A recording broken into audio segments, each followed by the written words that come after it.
Reeves? I do. Guys, we're here. We're live. We had a little delay. Sam got his time mixed up because we're in the United States, and I don't know what happened. We thought 11 p.m. UK time. I thought, I'm not quite sure. I don't know. I'm not a professional time zone GTO master dream. We were out of sync, but now we're very much in sync. Joined today by Sam Grafton, aka the Squid. The Squid, is it aka the Squid or is it aka Squid Poker? Yeah, the Squid. No, just Sam Grafton's fine. But yeah, I guess the brand, if we're gonna go global, I guess Squid Poker. Most people know me by my Twitter handle. Or Sam Squid. If you grind MTTs, you know me as Sam Squid. Yeah. Wait, Sam Squid? Yeah, Sam Squid. Capital S.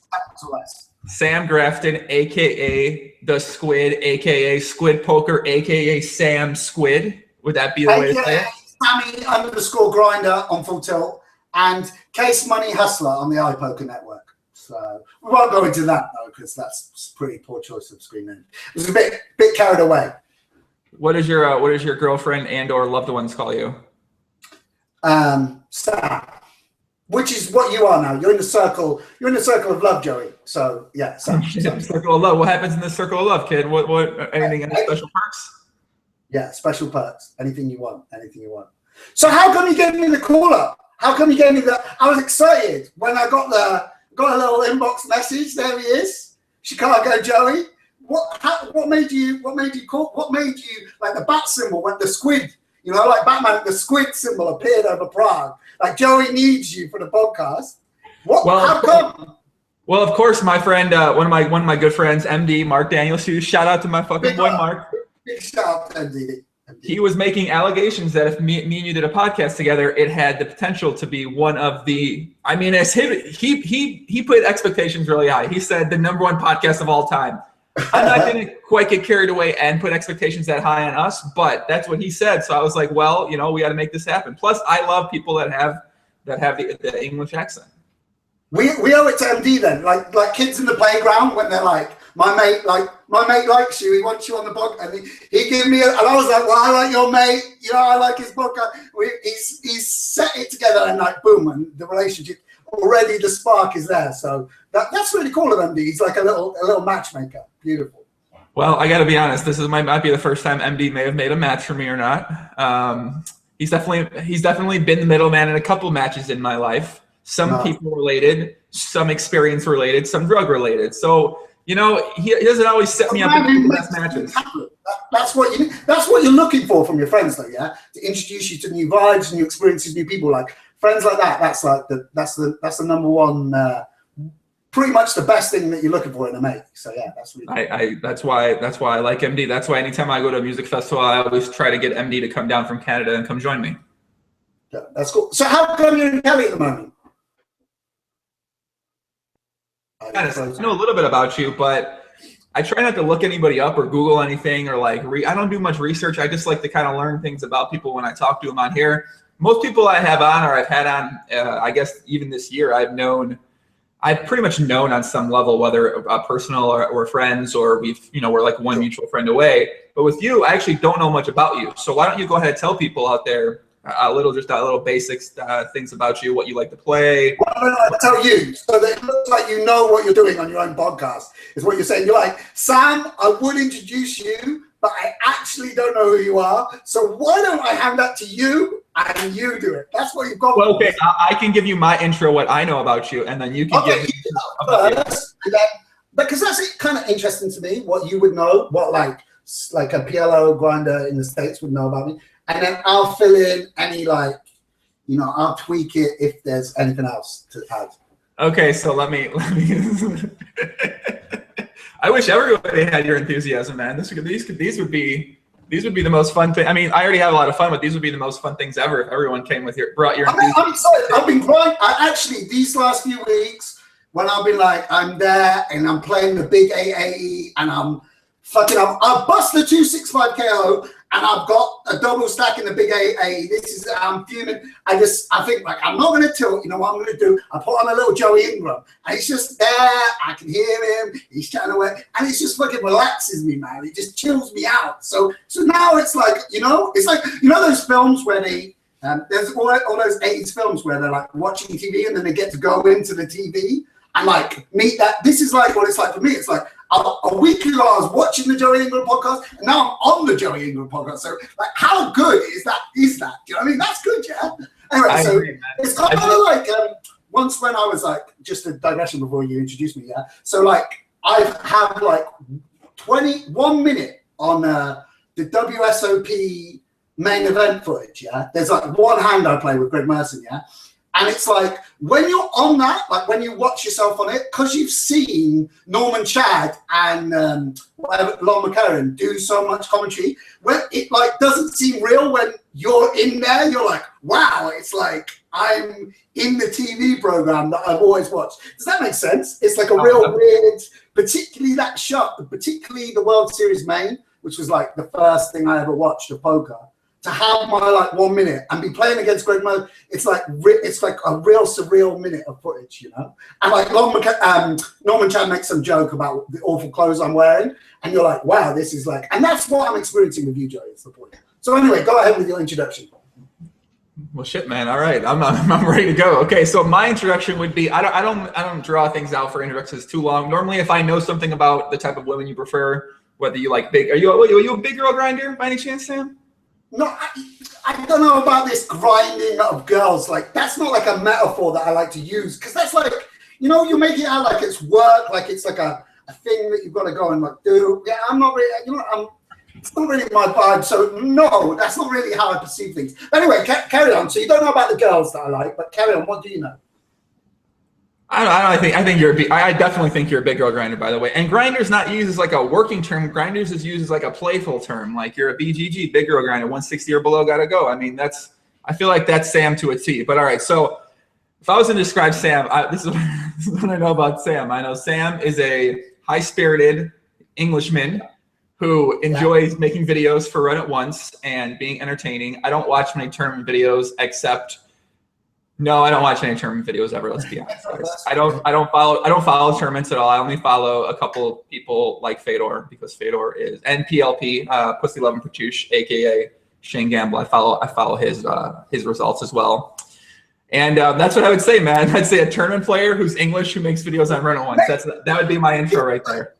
That's like so little that you know about me. That's like absolutely nothing. But that's cool. That's cool. So yeah, exactly. I do videos for Run It Once. I guess basically.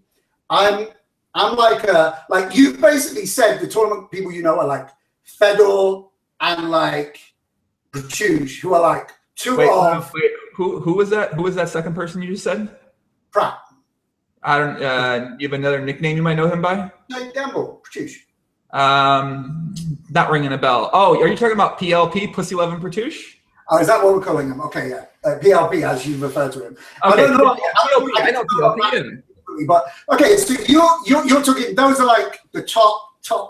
I'm more of a like mid-level guy. There's no, unfortunately, like, because I know obviously you've got your fans, of which I'm one, and it's like when you're tuning into Joey Ingram, you're expecting like the guy is gonna be like sat there, he's gonna be all like gonna have muscle. He's gonna be like, yeah, I've been playing these 100Ks. They're so easy. Like the 50K rebuy at Monte Carlo, it's a joke. It's just so soft. And like then they're like, yeah, I'm working out with my, and you're gonna get advice on how to like squash spinach and mangoes and make like a healthy juice, so that like when you're like working, it's like in the background should be like weights. I should be doing like doing press ups and just talking about how outrageous. So we're talking a much more mid-level vibe. But the reason I guess that I'm as known as like some of those guys is because basically I'm just like I tend to be, I'm quite like outgoing. I like to think I'm fun. Obviously, it's not the purpose to be fun at a tournament. Like sometimes I'm like grumpy and moody like any tournament player, but I'm a bit more outgoing. Basically, it's like, here's Dan Coleman, the best player in the world, done no interviews ever. Here's Sam Grafton, not the best player in the world, but done loads. I'm like the inverse of Dan Coleman. Money to interviews, money to people spoken to, it's like the ratio is like I'm the opposite, you know. But that's what makes me, I guess, you know, I'm lucky in that out of that I've made a lot of friends, and you know, I get invited on cool things like this, so you know, it works out well for me. So where was the description of yourself in there? You didn't so I'm playing tournaments. I'm loud. I'm talkative. I live in Prague. I've always lived traditionally. I mean, before I used to live I lived in Poland for a bit, but before that I lived in London. That's where I started to play poker. I used to play in like a small club in London and like play the circuit, but just there was a time when I was really deeply immersed in like British poker, and I know most people that have played on the circuit know me and have met me.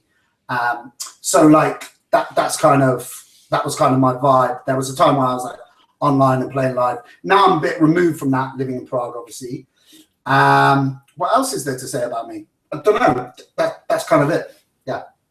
So, online poker. Do you mainly play online right now, or do you mainly play live right now?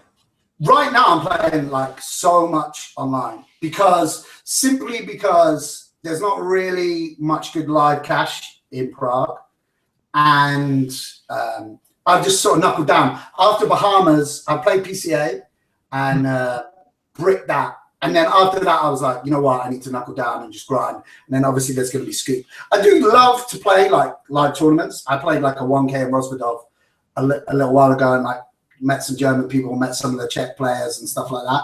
So like I do always enjoy going to live tournaments. But I feel like when you're up swinging as a tournament player, you're like, yeah, let's flick it in, let's go. And then like I kind of bricked Bahamas, and I was like, yeah, I need to like knuckle down and, you know, do some serious grinding of the mid stakes, you know.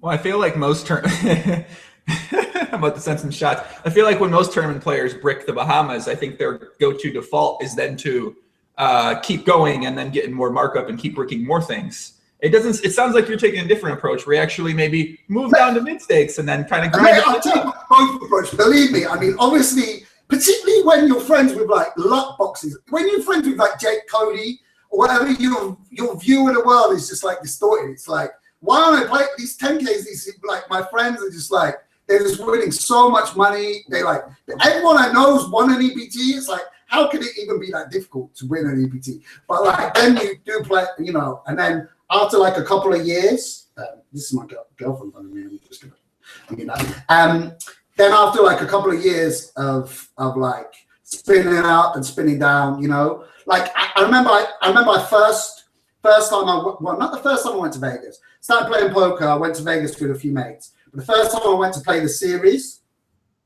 I just took like I got third in the F-tops for like 80K like a few months before. I had like a bankroll, like my bankroll had gone from being like 15K to like 100K or whatever. I went to Vegas, and within 4 days, within a week of being there, Jake had won the 25K heads up. Pez had won the deuce to 7 single draw, where he learned the rules on the day on a YouTube video, and then just went and won the bracelet in it. I was like, man, they're just giving these bracelets away. Like this is, and so I was there, and I was just like, I was just playing everything on my money. I was just like, I mean, I sort of like little bits, but I remember I played the 5K 6 max, and it was my first 5K, or like maybe my second, and maybe I played one at EPT. My table was Carter Phillips, Ludovic Lacaille, Haxton, Bakes, and like all these people. I was the only unknown. I just went to war, and I remember second level, I 3-bet King Queen against Bakes, peeled a 4-bet, floated 10-10 deuce, and then shoved the jack turn all in, and he had jacks full, and I just got it in. I got it in drawing dead after 15 minutes of this fight, and it's like you could tell as well. You know, there was that like, you know, when everyone's being way too nice to you, everyone's like, unlucky there, bro. You know, they're like, it's like they're like, you know, there's a 10K tomorrow, so just. I was thinking, I was like, at the time, I was like, well, you know, whatever, $5,000, big deal, you know, like that's nothing. Whereas now I'd be like selling like 80% of that or whatever. But back then, I was just like, yeah, I could take 95% in this, no bother, you know. But I have done that kind of. I have gone for that kind of vibe, that kind of like let's spin vibe. Now, unfortunately, yeah, we're the spinning days are slightly behind me, you know. How old are you right now, Sam? Me, I'm 34. 34? Yeah. How old are you? You're like 28? I'm 29, yeah. 29, yeah. We're older, you know. But I didn't even discover poker till I was 28. So what were you doing before that? Were you a professional speaker? No, I wasn't. If only that was a job. If only that was a job. That would be a cool job. I feel like you could have been a professional speaker at some level. I feel like you could have been some sort of, what do professional speakers do as jobs? Politician? Yeah, I heard you mention politics on your Facebook post, so you might have been some sort of politician and you're like, fuck this, I'm playing poker. Like you did the opposite of what Tony G sort of did. Yeah, like get out of politics. That'd be cool. It's more like every MP that loses their seat in this election, they decide to become a professional poker player. Like that would be cool. Like have some ex-Tory MPs turning up, grinding the EPT circuit. No, I did like lots of things. I traveled quite a bit. I worked for a theatre company. When I first left uni, a friend of mine set up I just had a month off in Australia. So sorry, I said that. You know what? It's like I've claimed credit for something I haven't done. Because I said that like, I finished Bahamas and I was like, oh, well, you know, now I'm going to just grind and work really hard. I actually took a month off in Australia in the last 3 months. So I actually got back from Bahamas, grinded for a month, went to Australia for a month, and then grinded for another month. So I just saw a couple of my friends from that period of time. I'm really good friends with a friend of mine, Van Baden. She's really amazing journalist and playwright. So I worked for a theatre company and we used to do her plays. And then I traveled and then I did a master's. I did another degree. I did like my first degree and then I did another degree. Now I'm like, yeah, all sorts of things like that. So yeah. You ever been traveling? Ever been like backpacking and stuff? I'm not having quite embraced the whole entire backpack life. I don't know if I'm you know what? Like we're too old for it now. My girlfriend actually took a piss at me because I went to Australia for a month and I had my sister's wedding for a week in Stradbroke Island, which is off the coast of Brisbane.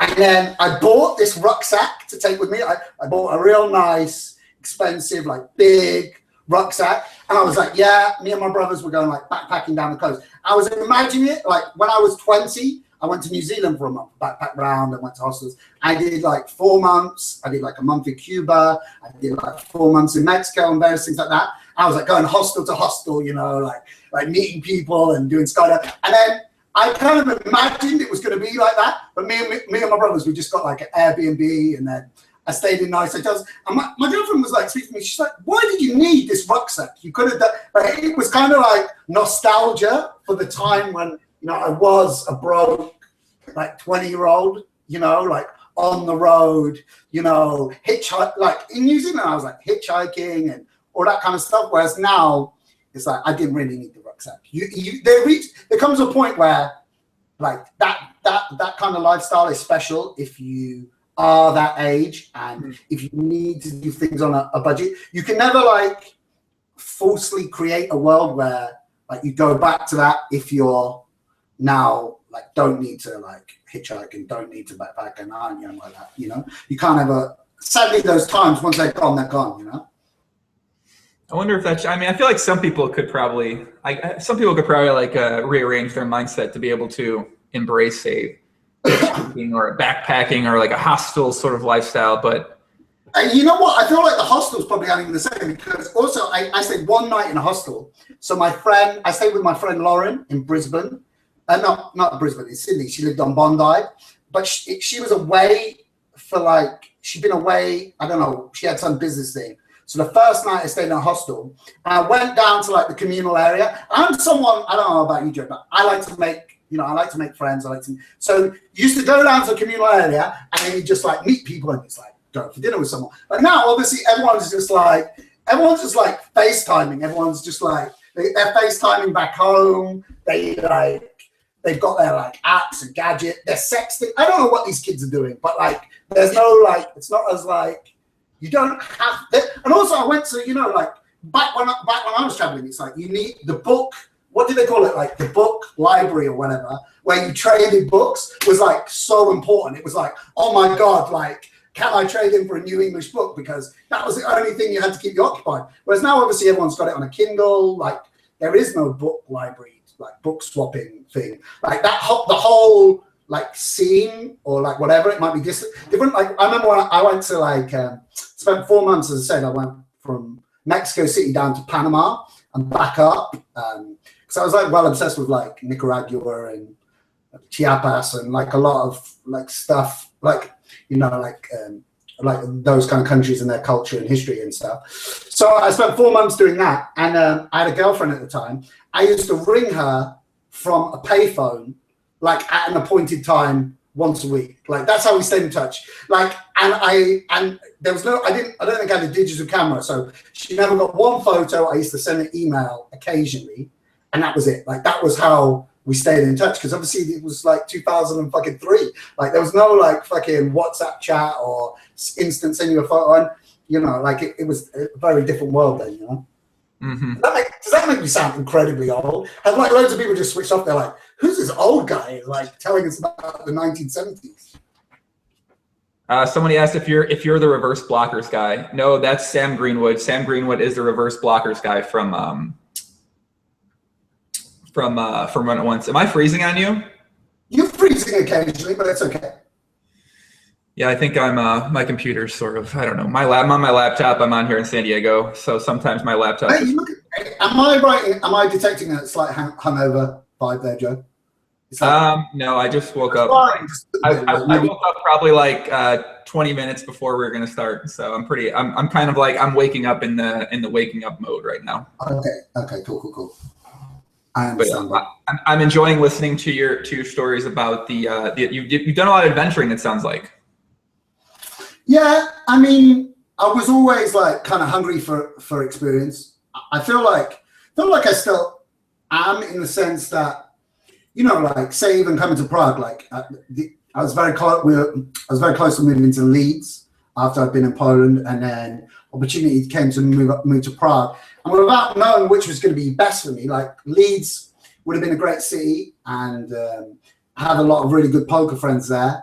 Whereas I don't really know too many people in Prague, but it was like the more interesting choice, you know. It was like the bolder choice, the choice where you're gonna see more new stuff, experience more things that you're gonna look at. And I feel like traditionally I've always like gone for that choice, you know, like whatever's gonna create the most stories, create the most interesting vibe, introduce me to the most new experiences. That's always been like high on my agenda, and like, yeah, that was definitely the case when I was younger. Somebody brought up a good idea for me to add on to my outfit here, because normally podcasts, I feel like my outfit change I'm going to do right now wouldn't fit the vibe or fit the energy of the podcast, but this one especially, this will. So I'm actually going to go put a little outfit edition right now. Oh man, this always gets me. This always will wake me up. Oh man, we're good, man. Now we're set. Now we're ready to go, kid. I feel like now we've got the appropriate. Wow, I feel like the dynamics. That's up the dynamic. And you just had that access, and that was just like on the floor next to you. Like you're traveling, and you're like, you've got a suitcase, and you've got a certain amount of stuff you can take with you, and you're like, this is the hat you choose. Well, let me tell you about when this comes on. So let's say it's 2 a.m. You're potentially with a friend you might know a little bit, a friend you might know not that much, and you put the spirit hood on. You give them the spirit hood. Everyone needs a spirit hood, basically. That's what I'm trying to say. Beautiful. That's beautiful. So how come you in San Diego? There's some kind of big party there, or festival or something? San Diego, basically, there's a lot of people from the poker community that used to play online, that now play live, or that sometimes play online still, that live out here. So compared to where I was at in Chicago, there's just a much more, a wider variety of friends I have here, and a wider variety of different groups of people to hang out with here. So it's just, obviously the weather is really amazing. So that's why I'm out here right now, pretty much. Yeah, I can imagine it's sick. I've never been to San Diego. I can imagine it's well cool, yeah. Have you been to anywhere besides Vegas before? I've been to LA twice. Last time I was in Vegas, not last time I was in Vegas, time before, I lost my passport towards the end of the summer. So I actually stayed with the future Mrs. Mormon, Katie Lindsay in West Hollywood, and then just had a week in LA, which was really cool. And then there's a real cool English guy called Dan Furnival. Big shout out to Dan if he watches this. And he's like this incredible character, actually. I don't know whether I've ever told him how incredible he is.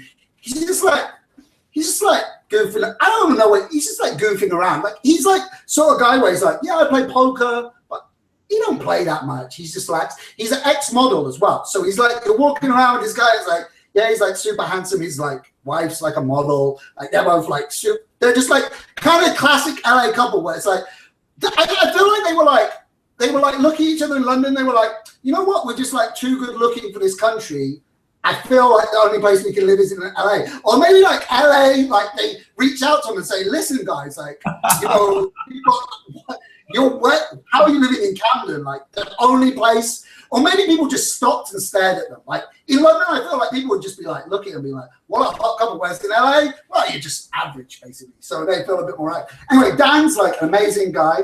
So I like last time before I was backed, like last time I was by myself, I was like, right, you know what? I got to get backed in like the next month or so. So what I like to do is just before I get backed is just like take some shots. So I was like, right, I'm going to go to WPT 5 Diamond. I'm going to play cash in LA. I'm going to stay with Dan. I'm going to party in LA for like 10 days. Go to WPT 5 Diamond.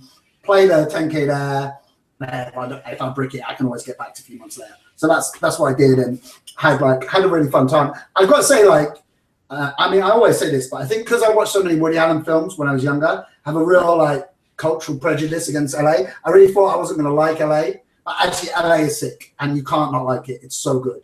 Like, it's so much fun. The people are, you know, anywhere, once you've left England, obviously, anywhere the people are more friendly, but like, they're super cool. And like, the whole vibe is just really, Brew Baker as well, who I hung out with.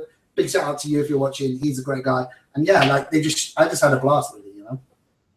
I definitely agree with you. I love LA, and it's one of my favorite places to go to. And I think a lot of people have like a very negative, I think a lot of people just think these like negative things that everyone's stuck up and like, I don't know, man. I didn't really get that vibe when I was there. I mean, obviously people are into themselves, but they're also, I think they're working towards like, they want to become somebody there. So they are focused on themselves. Yeah, I met so many people with like, because also so many people have like got aspiration when they go there. So I remember like we went out and then we went to this bar and then there was just like, it was like a Wednesday night and someone was like, oh, the after party is going to be at my house. Like everyone come. So we all went to this house and we were with these girls and we were playing this Jenga game where like every Jenga stick you pulled out had like a dare you had to do on it. And like, that was like really funny. And like, so it was like, you pull out the thing and it wouldn't collapse. Maybe like do a shot or, you know, like tell a story about this or like, you know, take off an item, like whatever. Whoa, what kind of fucking game are you playing there, kid? No, okay. Anyway, and also everyone. No. Anyways, hold on. Tell me more about this game. Wait a sec. What else is on this game? No, it was just a fun game. I don't want to go in. But anyway, but also like, back to the game. Hold on a second. The game. I gotta talk about this game. So, what kind of other crazy things happened during this game? No, nothing like crazy happened, but it was just, you know, like I didn't really know the people, but once you're having to do these dares from like pulling out the things, like I'll tell you off camera, but like, no, I mean there's nothing even too happened. Like it was just but like it's a good way. You can imagine you're drinking. We're at this house where this guy had an amazing, like he had his own like cocktail cabinet. It wasn't a cocktail cabinet. It was like a whole wall of like different types of shots and spirits. So it was like breaking down. But what I was saying is like all the people I spoke to, it's like no one were like, oh, I'm in LA and I work in my parents' business, or not that there's anything wrong with that, or I'm in LA and I just got a job at the local. Everyone's there and it's like, oh, I come from here and I wanted to, you know, be a model, but like I failed and now I'm writing a script, or I've got my own movie. I'm like everyone's got, it's like people are just like, I'm writing a movie. It's like, yeah. Wow, is that just something you can do? Like they're like, yeah, I wait tables here and I'm this person's personal assistant, but what I really want to do is star in my own sitcom. So I do stand-up comedy here. It's like, what a fucking sick, like, vibe they've got, you know? Pretty much everybody I met when I was Ubering around there, I talked to like 6 drivers. All of them were like that. There was like this one black guy who was like 38. He's like, yeah, I'm I came out here 20 years ago to be an actor, and now I'm doing Uber, but I'm still writing things, and I'm taking acting class, and I'm in school. I'm just like, Jesus Christ, man, this guy. I mean, these people are like grind hardcore. They're all very ambitious out there. I met a tanning salon girl. She's like, I want to be a famous singer. And she talked to me for like 25 minutes about different things. And I was like, man, these people are here. Yeah, it's like a hub that draws in like so many aspirational, creative people that you can't help but have an exciting. And also, I feel like everyone's nice to you just because it's like pretty obvious. It's like, I'm there. Like everyone else is in great shape. I'm there, like eating a muffin. I'm the only person ordering like 2 salads, a fucking thing, and like 3 pieces of chocolate cake as a dessert. It's like, hey, tell him out of town. So it's like, hang on, this guy might be fucking, like, we don't know him. Like, he's obviously not from around here. People are nice to you just in case, like, maybe I'm a famous director, you know? I'm wearing funky glasses. I could be a famous director. It better be nice to him, you know? So maybe you get like, maybe it's like people aren't nice, but they're just nice to you just in case, you know? That's actually a really good point. I mean, I feel like that could be actually what's happening too. Yeah. I guess I need to get some glasses maybe to my wardrobe. I need to get my Hollywood glasses on. When I was joining your podcast, at some point you said you lived in Australia or you visited Australia for a long period of time? Yeah, I lived in Australia for 6 months. Where did you live? In Sydney. Whereabouts? In the CBD, the Rocks area. Oh, in the Rocks area? Okay, well. I mean, the CBD is not so nice, eh? It's like, well, I don't know. I initially got a place there because the girl that I moved there to date, she worked basically down the street. So it just seemed like. You moved there to date a girl? Find her right there, and that was kind of the place I found. So, yeah. But I wouldn't do it. I wouldn't live there again if I had a choice to live anywhere in Sydney. I'd probably live in Bondi Beach, which obviously. Yeah, this is why my friend Lauren. Big up to Lauren if she watches this. Big shout out to her. Like, so she lived in Bondi, and it was just awesome. We just like stroll down. I mean, I gotta say, I'm not like, I weren't surfing or nothing, and I'd probably be. I think if I lived there, I'd be like massively out of place. But for like a time to, like, a place to spend some holiday time, it was like really, really awesome. And I'd actually that night I told you I had like one night in a hostel that was in the CBD in Sydney, and like I was like. I mean, actually, the Bay obviously is so beautiful, but like the CBD, there was no vibe. And I'm out with my friend Mel, who's also an amazing writer and playwright, and she lived in, is it Suffolk Hill? Like the kind of like, is that the name of the area that like not in the center? I think it was called Sussex Hill, something like that. There's something like that. I think that's a little bit south, I believe, from the like the. Anyway, that seemed like a cool area as well, and there was some like fun bars. I went to this amazing bar where we went out to this restaurant, and then I went out and we danced in this place that played like just 50s and 60s music, like old, like kind of like Happy Days vibe music, and yeah, it was just really cool. I feel like it was actually like maybe it was like a bar mainly for like gay women. I feel like it was just. I was like, oh, it's just girls. This is cool, and like I was dancing with those people. But then, like, I felt like they were all just making out. So I think it was like a bar for gay women that played 50s and 60s music, which is cool because I love it when you go somewhere where it's like, I've just stumbled across this place. It was like an awesome vibe. Like everyone was like loving it, and it was just like a real nice atmosphere. So yeah, it was cool. That was Marlborough. I don't know. I Instagrammed from there, so I could tell you the place, but I don't know. A lot of body on body contact at those gay clubs, my friend. Yeah, I was loving it, mate. I was having a blast. A lot of body on body contacts at those gay clubs, people. Eric Wilson asks, any memorable cash game stories? You play your money how you want. I'll play somebody else's money how I want. Is that a quote from you? You play your money. Who's the quote from, Eric? But yeah, do you have any memorable cash game stories? I feel like I could tell. So firstly, I feel like this is a good place if people want to know me, how I started in poker. I have good cash game stories. Let's go. So I started in poker. Well, let's skip a little bit ahead to when I moved to London, yeah? So I was living in London. I was a teaching assistant. I used to work at my aunt's club on the door of the club. but like collecting the money or whatever. She owns a club in like Old Street, which is like a cool area in East London. And I used to go to this place called the International, which had evolved out of the Gut Shop, which is this little Hackney basement. I used to play 1-1 cash games there. And I got this, I stopped being a teaching assistant. I got an internship at an NGO, a campaign on environmental issues, trade issues, environmental, like a left-wing NGO, basically. And I decided, okay, it was unpaid, and instead of working in a shop or whatever, instead of like working more hours in a bar, I'm gonna like play 1-1 cash and like pay my rent out of that, yeah? So this is like low stakes cash games, yeah? And I was like grinding like fucking hell. I was grinding like, I can remember being at the club and being like, okay, I've got £300. My rent is due tomorrow. It's £500.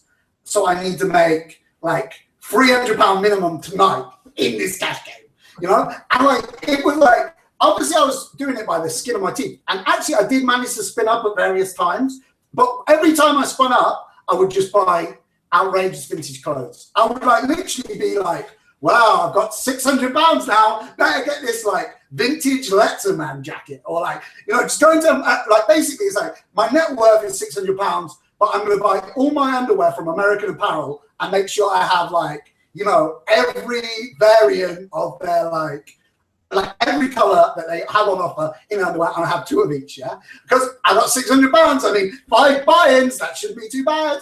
So, and so like amazing things did happen in those cash games, because I mean, I can remember like at one point where they were playing, there was a 2-5-6 max game, yeah? And I had like, I don't know, maybe I had £1,000 now at some point. And I remember like someone taking £200 worth of me and me putting up like half the money I had and going sitting in this game with £700. And like, I folded for an orbit, and now I was like, got a tight image now, folded for an orbit. And it like going raise, cool. And me like 3-betting Jack 10, and it coming, guy called heads up, comes like 9-8-7. I'm like, well, this is a good flop. Lead, guy's like all in. And like, I guess he thinks I got aces or whatever. He had a set of 9s. And I held, and now I can remember sitting at the table with more money on the table than was my net worth. Like now I had like twice my net worth. I'm thinking like, how am I going to get off this table now? This is like my local club. I just wanted to like nick a couple of £100. Like I just wanted to basically sit with the like, because like at the International, like the big game was like at the back and like removed from everyone else. And like, if you were loud, so I would always be loud on the 1-1, and I would just get harassed. They'd be like, quiet the cheap seats, quiet them down on the, like they fucking, everyone in the big game would abuse the people on the, if we got too loud. So I wanted to sit in that game. I'd be like stuck there with like, so that was like, I used to really love those cash games. And I used to play the dealer's choice game there when that was good. And like, right. And basically once I got a decent amount of money, I got a flat in Angel, which was just like walking distance from the club. So when I'd finish like my online grind at like 3 a.m., I'd always go to the club. It would be like packed. I'd just sit at 1-2 or 1-1 and goof around with my friends. We'd just play like silly gambling games. And it was just a great time. It was like a little home for me, really, the International. And, I was super sad when it closed down, because it was just like, it's really like what poker can be in an ideal world, in that like people would be there and they'd be on their laptops, like playing like fucking like literally 1 cent, 2 cent or whatever. Or like people would be in there and like there's a geezer Trevor, and he'd always try he was really good at chess, yeah. And he was like, bro. So he'd always try and get me to play him at chess for £5. And even though I knew I'd always lose, I'd always like play, just giving love to the community, spreading the wealth or whatever. And it was like full of like characters like that. And I should actually was in JMCD. I said I'd give them a shout out. There's people excited. People are like, you're going to be on Joey Ingram? Fucking give us a shout out. So big shout out to Was in JMCD. So that was cool. But I guess I haven't played much cash, but I guess this is a good story. Okay, so like a couple of summers ago, before I was going to Vegas, I had like decent amount of money, and I was at this poker club in, I won't say where it is because I guess I guess it's kind of like, what are they? I won't say the characters involved. So I was basically at this poker club, and I bust the tournament, and the owner of the club was like, "Oh, do you want to play? Do you want to play some cash?" And I guess like because you're a tournament player, you got like a profile. People think you have more money than you do, yeah. So he was like, "You want to play? Like, let's play 10-20." You know, it was me and this other guy who was primarily a tournament player, like switching to cash. And then this other guy, and I was like, "Mate, I can't really play 10-20, you know, like this big." He was like, because this is sterling, so I was like, he was like, "Okay, 5-10-25 straddle, like unlimited straddle, yeah." And I was like, "Well, blah blah blah." And he was like, 5-10-25, you don't have to put the straddle on your round. And this other guy was like, "I'll put the straddle on every time." I was like, "Okay, like let's just take a shot." Like it seemed like could be fun. And basically, I'll have to admit, I was pretty tilted from like busting the thing. So anyway, I ended up like stacking this guy, and we went three-handed. But I knew at the back of my mind that if I like bust this money, I can't remember how much I sat with. I guess I must have sat with like 5K or something, 4K, gone up to like 6K. So anyway, basically, it's 5-10-25 three-handed, and I limp queens, and this guy raises, this guy calls, because I was like limping a lot from like, because I want to get to the, like I was basically limping in first position with everything. So now I limp re-raise, mate, Joey, we've sprung the trap. We've limp re-raised, oh my gosh. Anyway, it just goes, call, yeah? So they both call, and it comes 10-8-3 with two clubs. So I lead, and this guy raises, who is like a friend of mine or whatever, and then the owner of the club's like, "I'm all in." So I was like, okay, yeah, I called, and then this guy calls, yeah? So now we've got a three-way all in for like whatever it was, like, I think it was like 16K sterling or whatever. But basically there was also a side pot between these two, and like this guy had king jack of clubs, and then the owner of the club had jack nine off, which was like obviously like we're in great shape, but actually king jack of clubs is in like amazing shape. Anyway, bricked off, but it come a nine, offsuit nine on the river. So the owner of the club like won a side pot against my friend, and like boom, we're loving it. So now I've got like I was in the same position as that fucking 2-5 game I was talking about. Now I've got, I'm thinking, fucking hell, mate, I can't fucking afford to lose this money. So anyway, the owner of the club sits down, and I want to get this right. Like this is my memory of it. This is someone that I respect and I admire, and I'm going to say it from my perspective, and like my perspective may be like skewed, obviously from like my memory may be off. But now we're playing like heads up, yeah. So anyway, it's like a few hands, and this guy raises. I look at my hand, I've got ace king, and like I'm like, you know, taking my time over every decision, because it's also the game's out the back, yeah. So it's a private game, it's not raked, and you could show cards if you want, like mid hand, and you could talk during hands. It's like cool way to play, yeah. But obviously the weird thing is it's like his game or whatever. So he raises, I'm about to go and re-raise, and then this money arrives, yeah, like 6K just arrives in racks, and the dealer goes, "That money's not in play," yeah. And I'm like, okay, cool. And then the owner of the club goes, "Yes, it is. I asked for it before the hand. It's in play." And I was like, and there was like this awkward thing, because you could see, obviously this is his boss, yeah.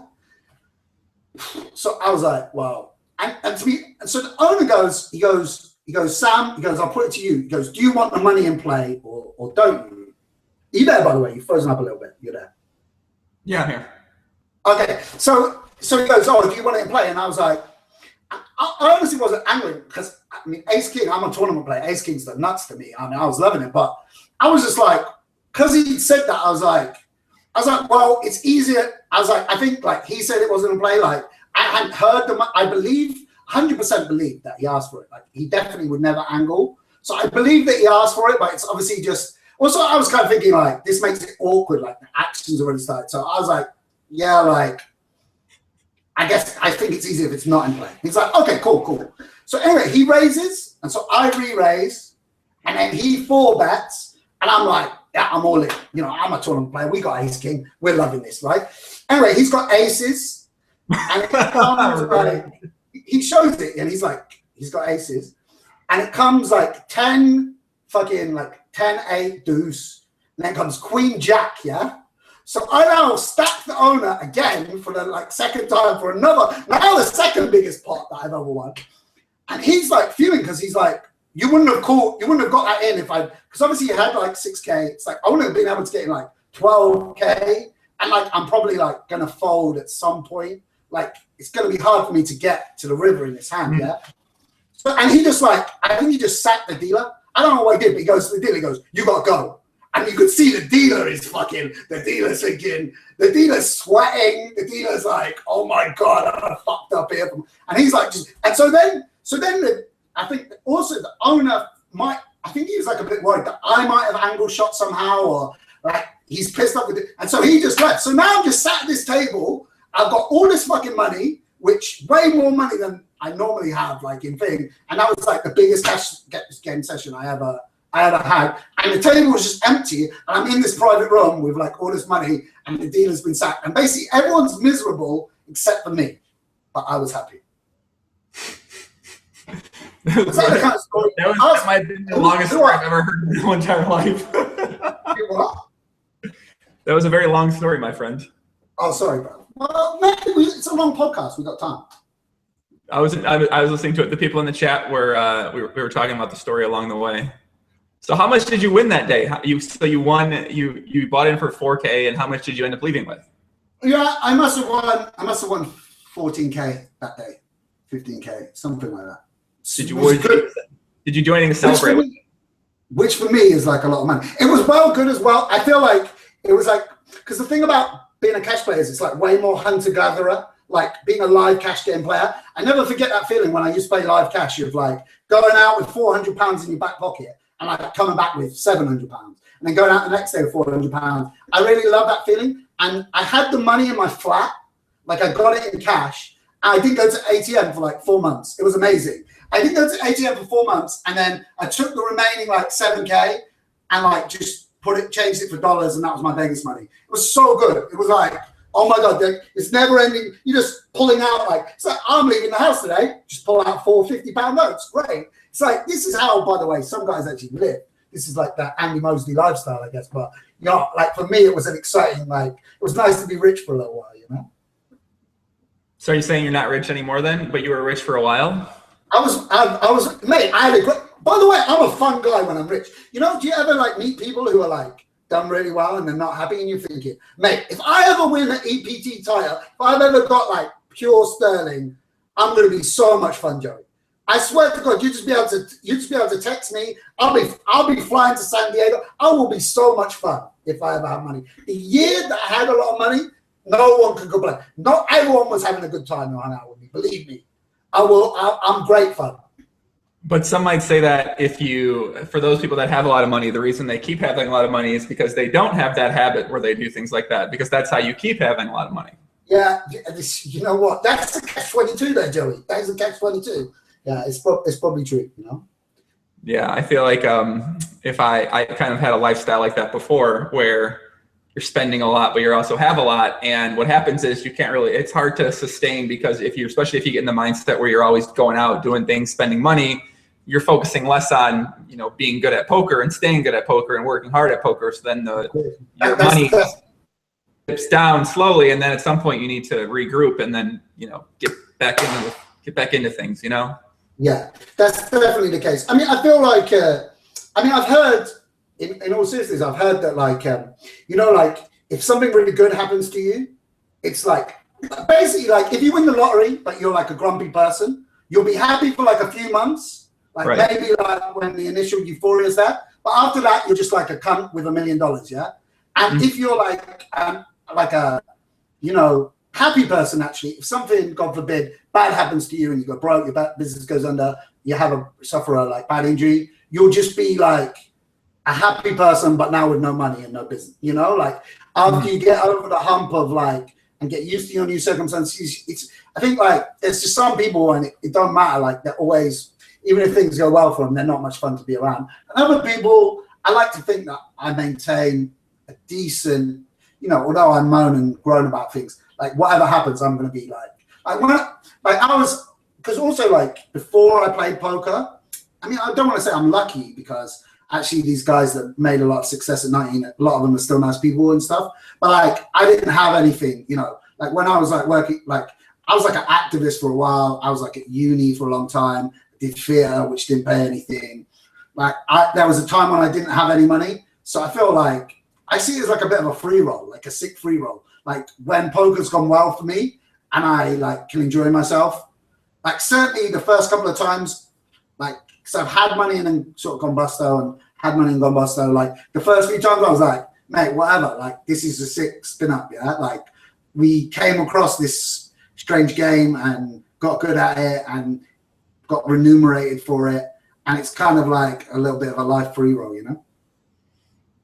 So, but if you have that mindset, I think having that mindset's okay for a certain period of time, but at some point you kind of want to challenge yourself to almost, I mean, I feel like you have to challenge yourself. Is my mum in chat? You need to say this, Joey. Joey, is my mum in chat? Is she saying, tell him to calm down and look after his money? No. But I know what you're saying, and that sometimes like, but I feel like for a period of time, like once you're here and then you get there and you're like, all right, like it's fine, it doesn't matter. But I think at some point you should like challenge yourself to get out of that mindset where you're, I guess, trying to have sustained success, especially in poker, obviously, because poker is, you know, I feel like poker is getting harder and harder. And I think having like a goal of sustained success is a good thing to set for yourself. Yeah, of course. Just because also like there's plenty of people who are like, oh, I've spun up and spun down 3 or 4 times before, I can do it again. And then of course, like you can't sometimes, you know, like games pass you by, or you don't have that desire, or, you know, like especially obviously as you get older, you know, and you have to worry about a partner, or you have to worry about kids. Obviously, eventually some people, you know, like then once you're bearing that burden of responsibility, and obviously there's opportunity costs, you know, someone would, you know, like someone to ask you to invest in a business tomorrow if you don't have the capital to, you know, one of your friends comes up with an amazing idea. Yeah, I mean, I understand that. Obviously, I understand that rationally, but like what I'm saying is about the kind of pleasure that you get from it, the enjoyment of like being. What I'm saying is I know that like if I don't have money in my life, I'll be fine as well. You know, if I go back to like, I mean, like, you know, if I have even half the income that poker gave me or gives me hypothetically, then I'll be fine, kind of thing, because I've experienced that. And I also know the joys, you know, like I was saying about traveling on no money, there are joys. Like when I worked for this little theater company and we had no money, you know, we did things ourselves and we worked hard, long days, you know, but it was ours. That was kind of joy. I was in like, you know, I was in Palestine for like 6 months, and when I was there and people didn't have any money, or like I was working with other activists, you know, and there was no money, you know, obviously it wasn't a paid thing, and you live with people who were, you know, I lived in a community where the people lived in caves, and there was 3 families and they lived in caves. They had 1 building, and the first day I was there with this girl who'd already been there, and we got this plate of like tomatoes, and they had like an oven in the hillside with like this baked bread. And we got the tomatoes and bread, and I was like, okay, yes, I'm fucking been out with the sheep all day, like about time got fed, and I was eating the food. And the girl was like, oh, you need to, you know, chill out there. And I was like, yeah, well, what? You can have some, don't worry.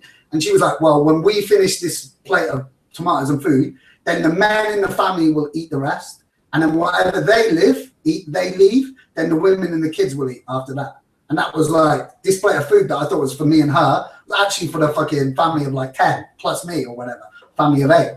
And so, you know, when you've seen that, but I still remember like getting up at like 5 a.m. and going out with the sheep and like watching the fucking, you know, the sun come up, and it was like sick, you know. And you have, obviously, you got to remember, like, have perspective on, you know, you don't need money to be happy, really. I guess that's the moral of that story there, Joe. No, I think I definitely agree with you to some extent. Obviously, I think there's different definition of not having money. I mean, if we're poor, we can't, and we literally can't pay our rent, and we're stressed out constantly about our situation.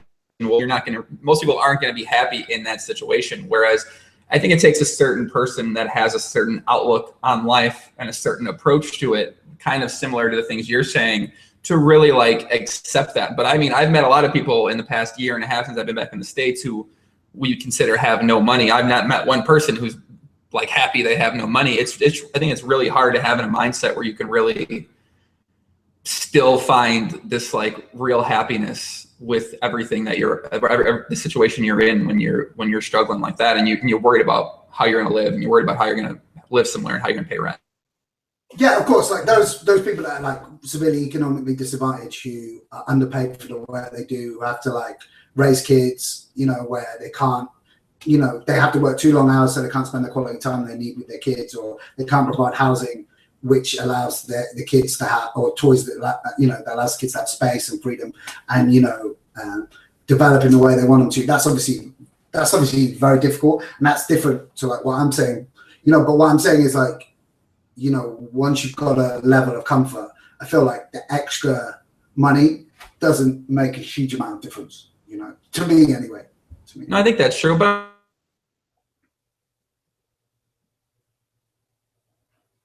Joe, you froze up there. I missed the words of wisdom. Sorry. Oh, okay. No, I was going to say, so, I mean, I think in the poker world where money is sort of the way you keep score and you measure your success and you measure how well you're doing, I think having that outlook in poker is a very bad thing. I mean, really, like, I think in terms of your poker success, approaching it from that situation is going to sort of lead most people to not have much success basically in poker. But I think outside of poker, I think it's a much different story though. Yeah. I agree with you for sure. Bruno asks, shout out to Bruno, by the way, man. I love Bruno. Joe, could you please ask Sam if you have a chance? How's working with Run It Once and how it came up? Run It Once. Love Run It Once. So basically, I think they're quite, you know, this is like when you're on the Jerry Ingram podcast, I feel like you're speaking amongst friends. You know, you can speak openly and honestly. I feel like Run It Once, they're smart because you know what? They get Phil to ask you. And it's like when Phil asks you to do something, it's like fucking, it's like the fucking man himself. It's come out, you know, like God on the car. It's just come down and he's like, hey Sam. Like, oh my God, it's Phil. You know, it was like getting a call up to come on the podcast, Jerry, with you. It's like when Phil's like, would you like, you know, he's like, I'm a fan of yours. Would you like to do a video for me? It's like, you're just fucking, you don't know what to say. What? Yeah. It's like Phil Galfond has asked me to do something. What is my answer going to be? My answer is obviously going to be yeah. He could have said, would, you know, like, any, he's like, if he'd said, you know, can I come and live with you? You know, like, can I like have your most positive? I would have done anything. So they're very clever like that. And that's how it came up, is that Phil asked me. But since then, I've really enjoyed it. I mean, it's a similar thing to what I was talking about in terms of like, I'm quite like, make the interesting choice. It's like, you know, run it once. I'm going to meet new people. I'm going to be introduced to a new world. I'm going to work with an exciting new business. I'm going to meet people and interact with more, my network of friends and acquaintances. And that may lead to more exciting opportunities or financial opportunities, or it may just like mean that I meet more people. But that was like my instinctive, like that was my immediate way into it, you know, and that's how I approached the question of whether to do it.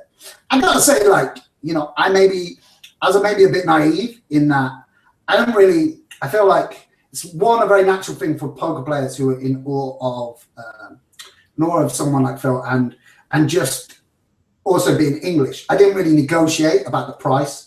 I think like that's the one piece of advice I give to people. It's like, you should value yourself, and you should, like, I didn't really approach it like a business. I was like, they were like, would you do it for this much? And I was like, yeah, okay. And then like the next time I renewed my contract, I negotiated too much.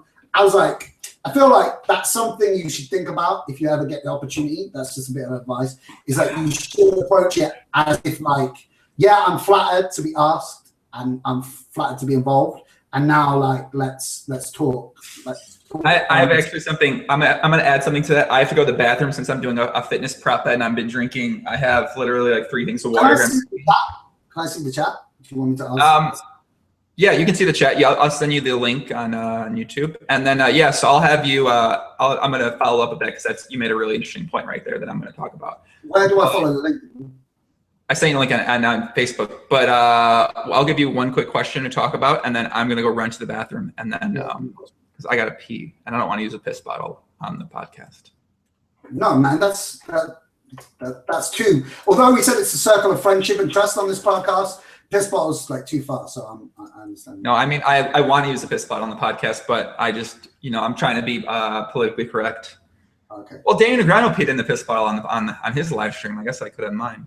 All right, talk about your plans for the World Series of Poker coming up, okay? And I can hear you from the downstairs bathroom. I'm not going to the World Series of Poker. That's part of the renewed strategy. Mate, there we go. Not going to World Series of Poker? What the hell? Why not? Joey Ingram's advice there about like preserving some money for once. Yeah, it seems like basically I was super lucky 2 years running before last year where I won a scoop, or like I chopped a scoop.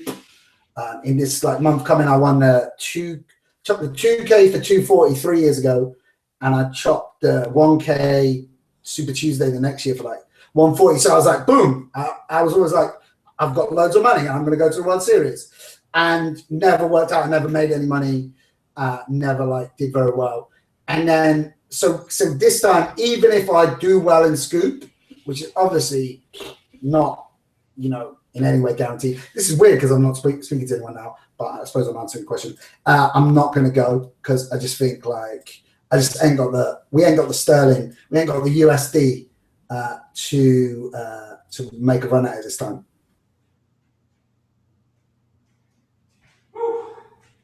Coming back, I'm coming. What's up? I feel like I had to give you the full experience. I had to put a tank top on, man. I felt like I was doing you a disservice by having a hoodie on because Mate, look at those muscles, Joey. Different gear, mate. I don't even. I didn't. I would like to say that because I didn't know the time that it was taking place, I would have been in a tank top because I thought it was midnight. I don't think I actually do own a tank top. I've got to say. Why not? You don't got the guns or what? Mate, this is the muff. I told you there's no spinach and like banana smoothies here. There's muffins and flapjacks is what we grind to in the Grafton household. Unfortunately, nothing wrong with that, man. Everyone can be. I don't think there's anything wrong with that. Thanks, bro. Thanks. So what were you going to say about running ones? Oh no, you said something about when it comes to negotiating and it comes to your price. And actually what Phil said to you was actually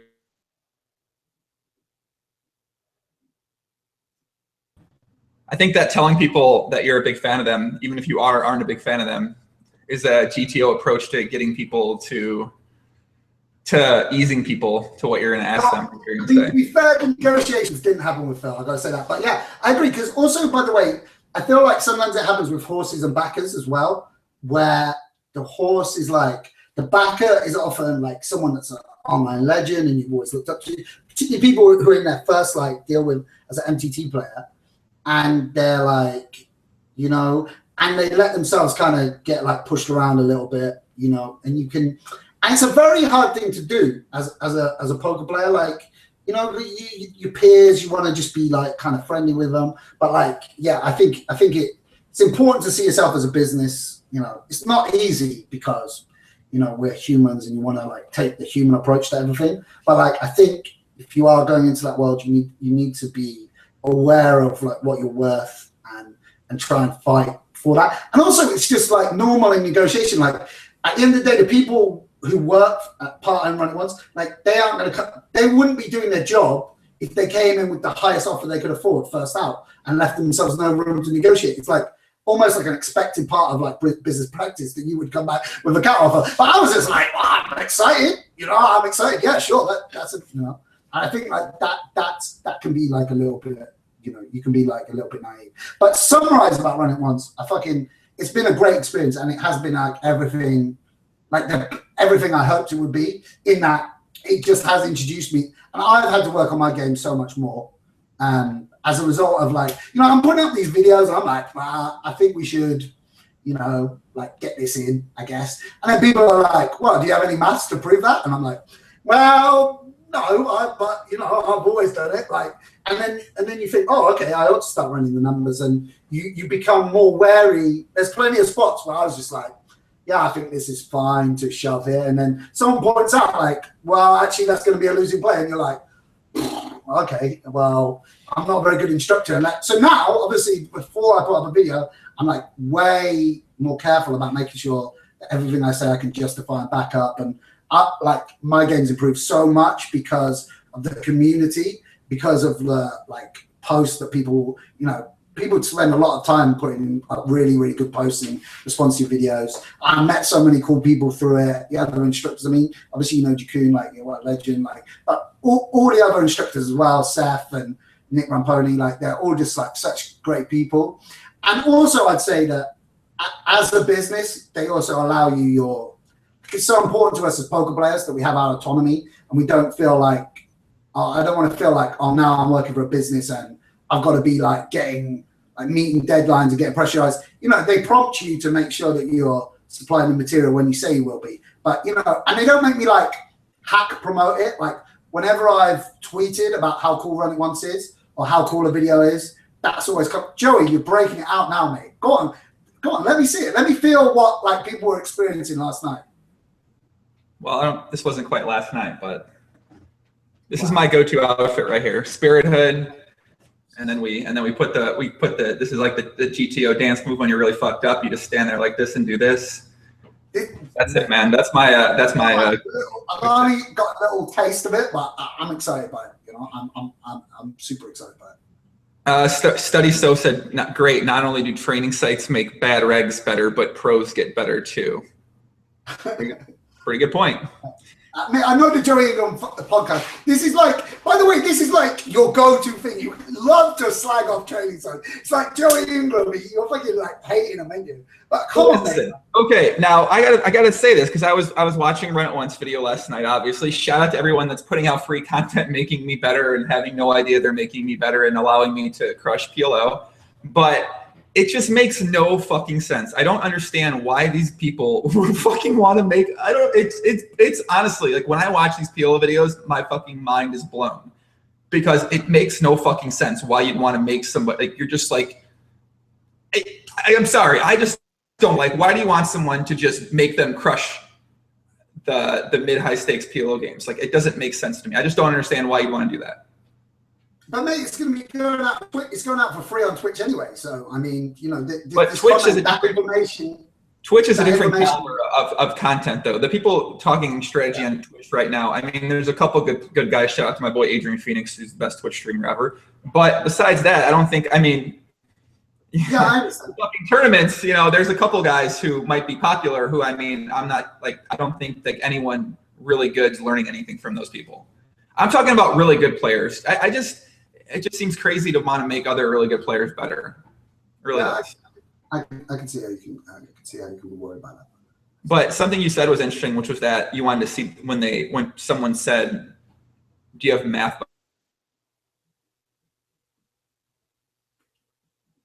I think in Hilo specifically, I mean, I find it funny when a lot of people say like, "Oh, do you have the math behind that?" Because I don't think you necessarily have to be a math-based or a math-approached poker player to really be a successful poker player. I think there's a lot of people out there who really don't necessarily have the right equation for every situation. Oh, of course. I mean a lot of the best English players, the tournament players, a lot of the very best English tournament players, their fundamentals are not like they wouldn't make a good training video ever, I don't think. But like they've just got such great instincts, such great feel, like, and you know, just so aware of what's going on in every spot. They're also probably like quite, you know, have a hyper level of intelligence where they're seeing patterns and seeing what you're doing in a way that they probably can't. Whereas I'm learning to do that, or like I've learned to do that. They're like instinctually in tune with like, you know, sometimes you can feel the maths. You could just fucking, you know, like even before I knew the ranges, I was like, ace for the hearts, baby. This is a fucking good hand. And now the maths has proved it, but at the time when I didn't know it, you were like, oh baby, you know, what could possibly go wrong if I put 40 big blinds in with this hand? You know what I mean? Nothing bad can happen, really, you know? I bet you're the same. You were there, you didn't know the maths, but you saw this beautiful little rundown. You were like, what the fuck is the worst that could happen with this baby? You know? Like, well, in PLO, you can never go wrong calling in PLO pre-flop. So you're right. What is the worst that could happen? I mean, you flop 37% equity and you get to go all in, and then you get to probably lose. So yeah. Do you play any PLO at all? You know what? I actually made it. Someone like in the comments of one of my videos was like, "Oh, I like the jokes about PLO." So I did a video with my boy Craig McCorkle. Shout out to Craig McCorkle. So we did like a little video together, and I can't remember how it came up, but we were saying about PLO. We were saying about Phil Galfon's videos, and I was like, "Oh, sometimes I watch him," and he was like, "Sometimes I watch him," and we watched the PLO ones. I was like, "You've got to be careful though, because I watched your podcast with is it Isil Dream? Is that the kid?"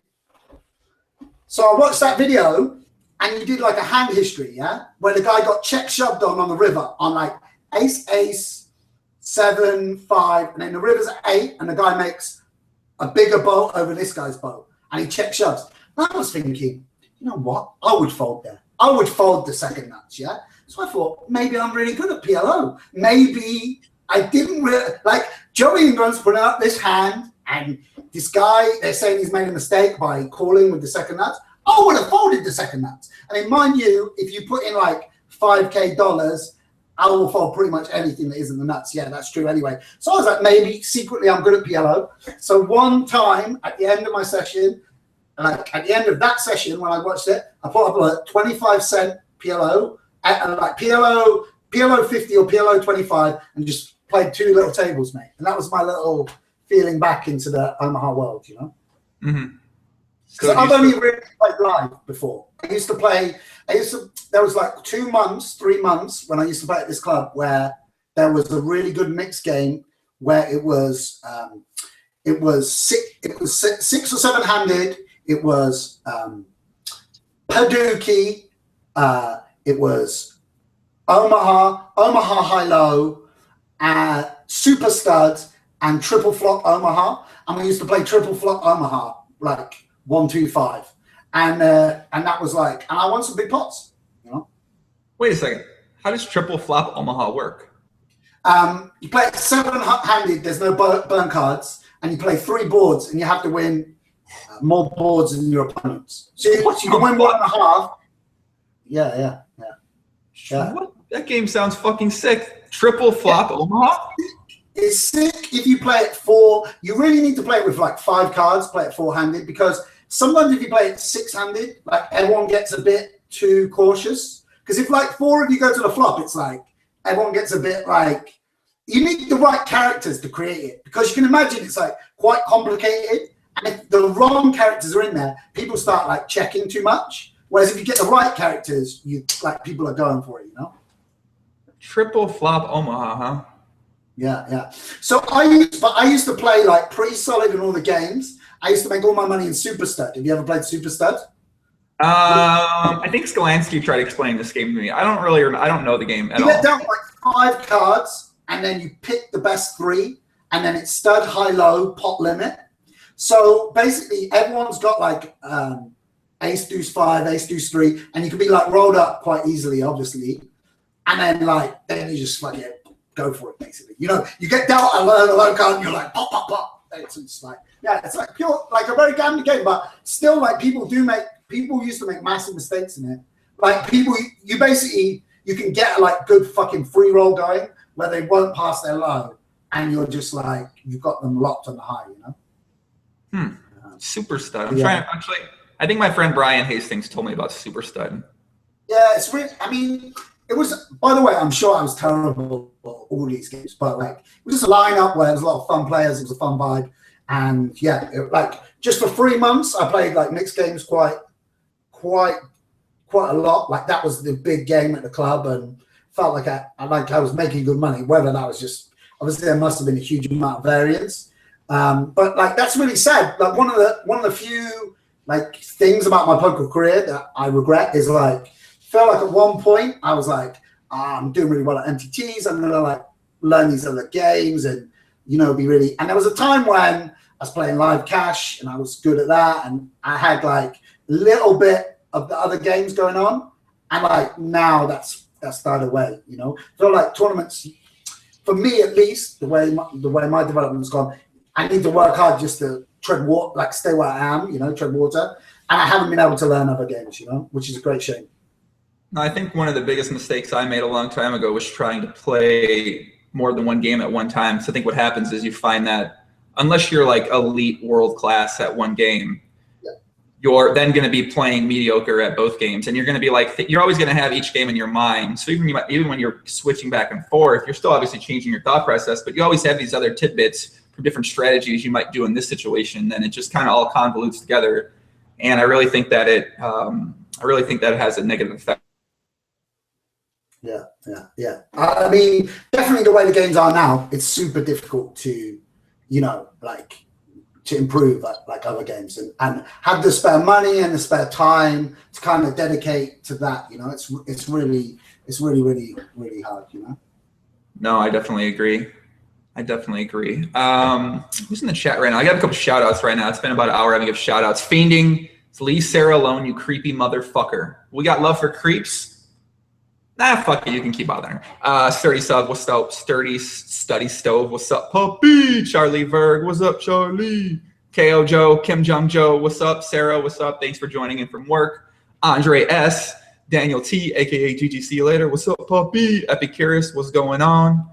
Let's see who else we got in here. Matt Bush, what's up, Matt? Martin Van Der Oost, what's up, Puppy? Sammy Josie? Paolo, what kind of names? Are you guys making up your last names? Paolo, Big Hig, no, what the? I don't know how to say your name, buddy. Aiden Sparkles, what's up, Puppy? Jack Stovall, what's up, Jack? You know Jack? Do you know Jack Stovall? I don't think so. Maybe. Ben Jones, you know Ben, right? Yeah. You did Dan Gallagher as well. He used to play at the International. You know, the guy. You know, you did interview with Dan Gallagher, who runs Bluff Europe now. I love Dan. Dan's fucking cool. I like him. Yeah, he's top boy. He used to play down there as well. Like a few guys for me. Like one of the sad things is like a lot of those guys. Like there was like so many cool people who I used to play with who now I don't see really too much anymore. And like I learned to play in this snooker hall in Leamington, and used to be. I wish I could just go back every now and again and play this game in the snooker hall, but like it don't run no more. And I should shout out to Wurs and Billy who taught me. They taught me to like race from the button. So you know, they're my original. They're like, yeah, just raise any two cards on the button because like yeah, I probably thought I was like, oh, this is sick. GTO sick right there. Mate, that took me like 3 years into my career before anyone clocked that I was doing that. You know, it was like fucking beautiful. Bang Bang Pop Pop said, why you know shout out me? What's up, Bang Bang Pop Pop? Your name's new. Normally got to build us some credibility. We start getting shout outs in the chat. Marcus, what's up, Marcus Puppy? Aki Lampo. Aki says that you froze up, bro. Damn it, man. This fucking laptop keeps freezing. I'm going on laptop freeze tilt right now. Oh my god. Aki Lampo says, did you play Sky Poker? Yeah, so I played a cash game on TV. I guess I was like pretty fortunate. I was just like playing a cash like so this is mate, let's talk GTO here. Like one of the, you know, advantages of being loud, you know, I would say like, so whenever I do interviews, they're always like, oh, you talk a lot. Would you recommend, do you talk to like get a read on people I'm like, no, this is just me. Yeah. And I feel like, you know, like they're trying, like sometimes like there's pressure to be like, oh, everyone should talk at the table. But you look at those boys like Timex and Fedor, they win a lot of money. They don't talk, you know? So I feel like you should have to talk at the table. But, you know, there are advantages. And I was playing this cash game and this guy was there. He was like a producer for Sky TV and got introduced or whatever. He was like, oh, do you want to come on this cash game? And originally it was going to be 10-25 televised game. And so that was going to be, and then like at the last minute, they made it 2-5. They made it 5-5.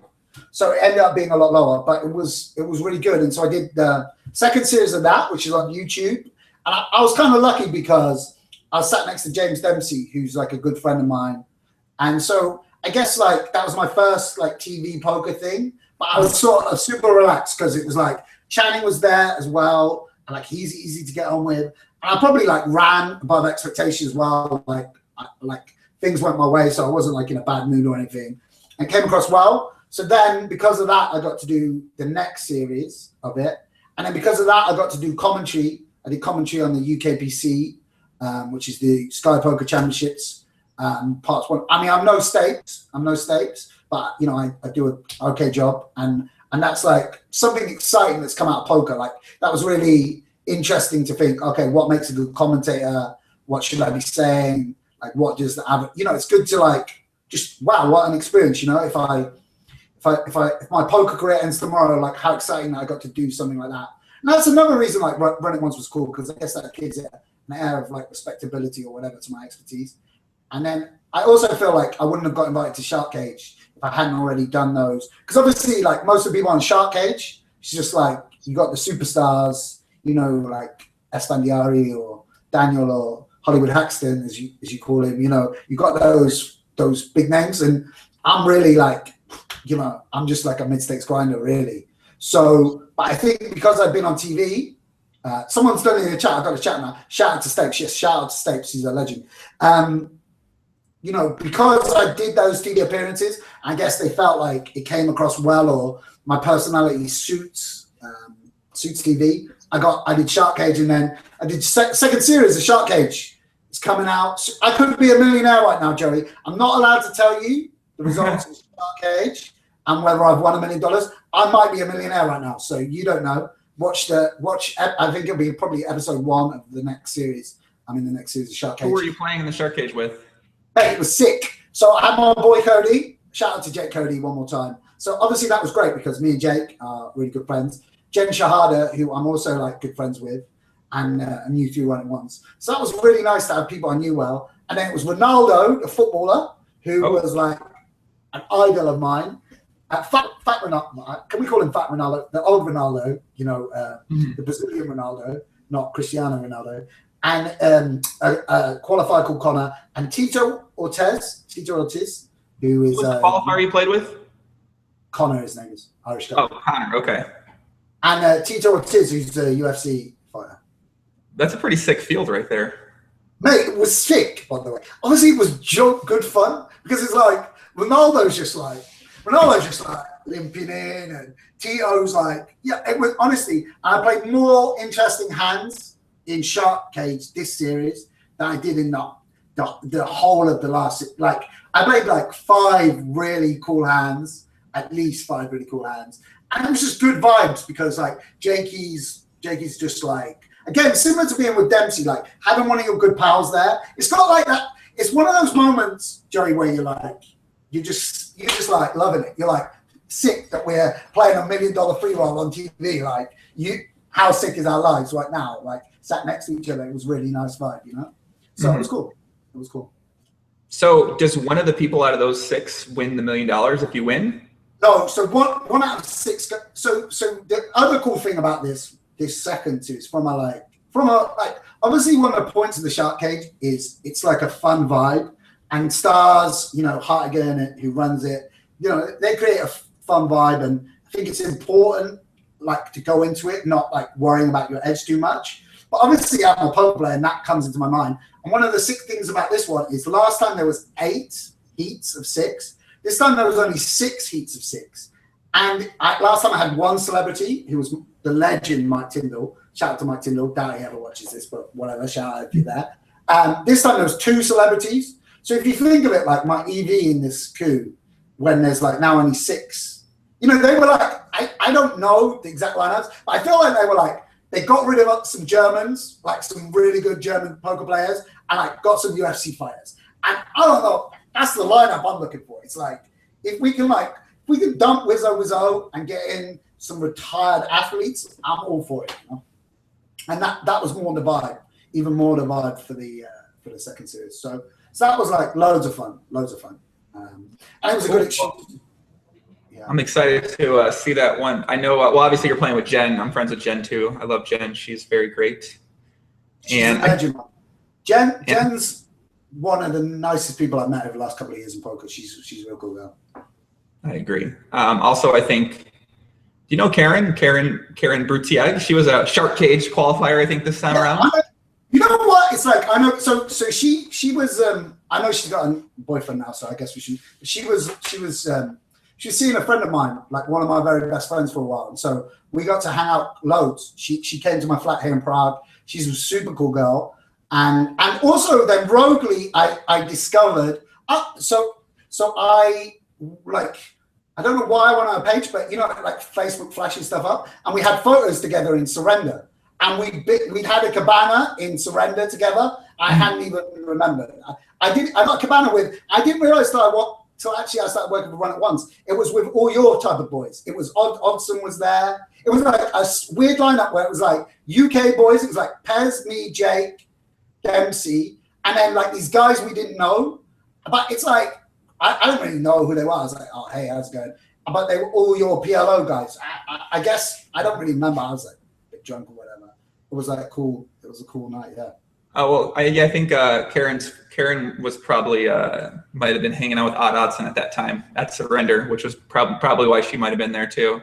I think Jake bought her glasses before. You know, Jake was like, so I love Jake. He's the greatest, yeah. But he gets these whims because he's like Jake Cody, and he's just like life is good vibe. And he just bought these girls' glasses and then wore them all the time. But I was like, they're definitely. It was like they were quite a feminine frame. But I mean, I guess he's Jake Cody, he could pull it off, you know. So it was fun. Jake Cody. And I'll tell you one more story. So that night I left. So there was a table somewhere else, and we broke up the night, and me and Pez got separate, whatever. We were going to this other club, and I was like, you know what? I'm not going to go to the next club. I'm done for the night. And I went to leave, and I saw this, well, I'm not going to say his name because, can I say his name? No, I'm not going to say his name. But there was this poker player who also is a PLO player, who I'd been on his table in the 5K 6 max the other day, but I'd been really short. So I was just joking around, and I was like begging people not to call me. I was like goofing around. It was also game 6 of the NBA playoffs, so there was like a vibe. So we'd been sort of friendly, but he wasn't like a friend. And I saw him being dragged by these 2 big security guards, and he was like raging at them. He was like, I never really brought it out with him, like how absurd. We always talk about like those security guards were out of order, but he was like, fuck it. Wait, who is the person? You got to say now. I can't say who it is because I don't know whether this is a friendly, you know, I don't, I mean, I can tell you who it is another time. I don't know, you've never mentioned them, but I'm sure you will know them. Anyway, so, online. And I was like, hey guys, like this is one of my closest friends. Can I help you? Like I got the activist in me, you know, I used to do it in those days. I'm used to dealing with like aggressive men in uniform, you know. I was like, whoa, like hold there, maybe I can help. I can calm down. I was like, bruv, like I was saying his name. I was like, how can I help? Anyway, they drag him and they throw him through these doors and they take him out the back. And this is a bit of GTO for you. Like as an activist, like whenever your friends are arrested, it's really important to like stay and pressurize the people, like stay at the police station and ask and make sure they're like not alone so they don't get fucked with. Do you know what I mean? That's like a really. So I was standing outside the door and I was like, I'm waiting for my friend. And they were like, you gotta go. I was like, I'm not leaving till I see my friend's okay. Maybe I can help to calm him, yeah? And like, blah, blah, blah. Like these people coming in and out, I couldn't get to see him. Anyway, so after a bit, I was like, please let me just come and speak to him. I can calm him down. So I went in and basically they'd accused him of like assaulting someone or like pushing someone. And he was like, I didn't do it. And they were like, you've got to pay your bill. And he was like, I'm not paying my bill because you've kicked me out. Like, let me go back to my friends. And they were like going back and forth. I went out the back and he was like, probably like, have you seen Casino? I'm a bit naive. So I like, have you seen Casino, the film where they're like, they fucking hit him with the hammer out the back? So I always thought, well, that's like what it was in the 70s. I'm not saying they were going to do that, but he was fucking chained to a pipe at the fucking back in this like, it's like not like a fucking nice office where they sat him down and, you know, they're giving him a glass of water, trying to turn him up. He's fucking handcuffed, mate. And the geezer's raging. So I was like, listen, bro, I'm going to pay your bill. I'll pay it and we'll go. And he's like, no, you can't pay for me. So this was like a good diffuser message because then he was like, look, I can't. I was like, listen, bro, then you pay. We'll go. We'll just walk out of here. Forget these guys. Blah, blah, blah. And they were like, you got to go. And I was like, give me a minute. So anyway, he settled up. And then we went off and we went back to his place and we hung out and it was cool. And now we're friends. And we always see each other we don't see each other often, but we always meet up at EBT stops and hang out. I made a friend and, you know, potentially saved him from getting his fingers broken with a hammer. So I mean, I guess I didn't realize. I guess this is a brag story that makes me look nice, but there's a bit of GTO about, you know, when your friend is like in a difficult situation like that, stay with them and make them aware that they're a human and that if they mistreat them, there's going to be consequences. You know, I think that's really important. Can you give me a hint? Who's this story about? You know who? It's like you would know, because I also know that you've interviewed that. Whatever. Anyway, it's like.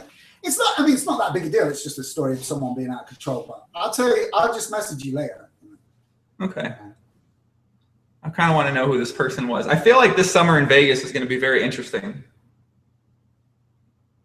Why? Because people are going to get out of control. Well, because it sounds like a lot of poker players enjoy going out to nightclubs and getting tables, and I have a feeling I'm going to end up at nightclubs far too often this summer. Yeah, I mean, so is this do you normally go out for the summer or no? What do you say? You normally go out to the World Series for the summer or no? You just like feeling it? I'm probably going to go out there for a good amount of it this summer because everyone from the community is going to be out there, so it'll be a great opportunity to see everybody. Mate, you're loving it. You're just making friends as well. This is what I love about you, Joey. It's just like you're just making friends. This is like, next to making money, this is the best thing about poker, yeah? You're like, I made the money, I have the hat, I have the money, now just friends, you know? I think that's like a good vibe. It's definitely an underrated thing in poker as well, I gotta say, like, just fucking chatting to the people next to you, creating a vibe, it's really good. No, I definitely agree with you. Rod said this comment a couple times. He said, "Hey Joe, tell Sam how brilliant his comment was in Mehmet Mori's video. This is not San Remo Live." I'm guessing Liv Boree made a play, and you said this is not San Remo. No, by the way, it was Dan Gallagher that made that video. Yeah. So that was kind of funny. Like, so Mickey had to do his video for Mickey did his video for whatever it's called. Team Online, and so he was like pretty new to London, so he was like, look, do you want to go out? Like, it wasn't very like natural. It wasn't like, oh, we just happened to be going out. So we kind of went out and hung out in a pub, and then they filmed us. And then I think like Dan's comment was about like how Copenhagen, he was talking about winning an EBT, and like I was like, oh yeah, you want that in the video, yeah, look, you want an EBT, like to mention that. And I was saying how Copenhagen's like a real one. Like winning Copenhagen, it's like you can't like fluke. It's not like a Toby Lewis, Villamora, wasn't even filmed, no one knows about it, fake EBT. It's like an official. You went to Denmark and you beat Danish people. Do you know what I mean? Like that's. Like I was with my friend Mark today, and we went for dinner, and he was like, "Oh, you come to Eureka Tour Hamburg?" I was like, "Well, go to Germany to play the Germans." It's like that's like the same as going to Denmark. It's like you're going to like the home of the beast, you know, the lair. You're actually going to Germany to take them on their own turf, and that's pretty like bold, you know. So it's only a real EPT if it's in Copenhagen then? No, I'm joking, but it obviously is one of the toughest. It's not like you beat like 10,000 Italians and like 3 geniuses. You beat like they're all geniuses, yeah. They're just like all. We were talking about this Eureka Tour Hamburg. It's like, why would we? How good must like that? Imagine the donks in Germany, like they're like already really good. Do you know what I mean? It's not like, you know, going to Ireland or going to like France, you know. What is he saying, that people in France and Italy and Ireland aren't very good at poker? Yeah, I mean generically, yeah. Obviously, if you can generalize in that kind of way, which I think that from experience you can. Yeah, obviously there's nations where the standard of poker is higher, yeah. I agree. I mean, listen, don't be afraid to send some shots here sometimes, man. Sometimes you got to call out countries, you got to call out people. It kind of goes with the territory. Joey, yeah, I forgot you're bold like that. You see, I'm a little hesitant about calling people out, but like, yeah, I can understand that. Maybe I'll get. We're an hour into the podcast. I'm warmed up. Maybe I'll start calling people out soon. I don't know. How was you said you've done some announcing on TV, right? Yeah, with my boy Richard Orford. Shout out to Richard Orford. I feel like it's actually way harder. So okay, I'll be honest, right? So if you listen to the last episode I did, I think I did 12 episodes. It's like, great, I'm super proud of it. And I think I sound good. If you listen to the first episode, you never heard someone stumble. I'm like, I'm terrible. And I think I just turned up and they were like, they sent me the videos in advance. And I was like, I just watch them through. Yeah, I'll watch them through. Yeah, guys playing poker. Yeah, that's a 3-bet. Yeah, wow, I can do that. And I came into the studio and I was like, they were introducing who we were going to see that day. There was like 8 UK pros. I knew all these UK pros. So I was like, this is JP Kelly. He's a 2-time. And then they moved on to the next one. So I was like, JP Kelly, 2-time racing. And then, they moved on too quickly. And I was like, okay, retake. And it took me like 12 takes to get through the first minute, 12 takes to get through the second minute. It was a debacle because I just didn't, you actually have to prepare. And the other thing is the second series and the final table of the first series had all hole cards. The first few episodes didn't have hole cards. And that makes it even more difficult because you gotta create you got to create the action, you got to create the excitement. I think that was a little bit challenging for me. But the thing I'm most proud about is I've got better and better each episode because I've prepared harder and I'm doing it. The other thing that's really hard is I feel like I've got such love for Stapes that I do you can almost start doing a bad Stapes impression. Do you know what I mean? So you know how he's like, this deck is colder than the Titanic when the iceberg hit, or like he does those kind of like metaphors, like little jokes, and you end up like doing little jokes like he does and not really being yourself, which by now I feel like I'm myself when I sit down. And it's also like getting used to it. I feel like one of the hardest things is to when not to speak and just like let the action speak for yourself. Do you know what I mean?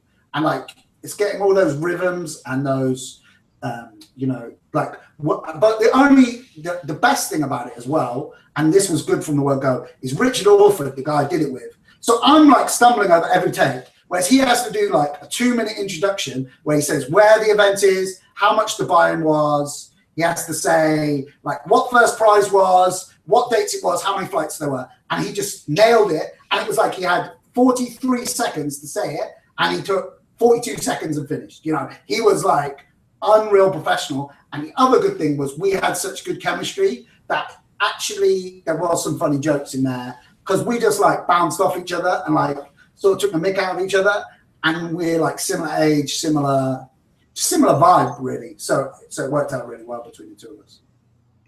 That sounds pretty fun. Your country comments in the chat certainly heated up the chat for sure. What did people say? Well, the Italians are alleging they're good. The French are alleging that they're good. The Irish are alleging that they're good. So pretty much none of those countries think that they're bad. Yeah, I don't know, man. I mean, it does change because obviously it used to be like Spanish were bad, but now it's like if someone's Spanish, they've overcut because they can't do it like just from their own. Like they become the best players, Like only the best players survive. There's no like everyone else has died out, but like. So I guess there's a difference between you could have like say Spanish regs are unbelievably good, but your average person is below. Whereas English people, the regs might be like not as good as those top Spanish in general, but like your average player is better. It's a very like complex nebulous thing, but that's just my impression. I wasn't giving. Mate, if you played EPT Deauville, you will know the French are terrible. Let's be honest, they are awful.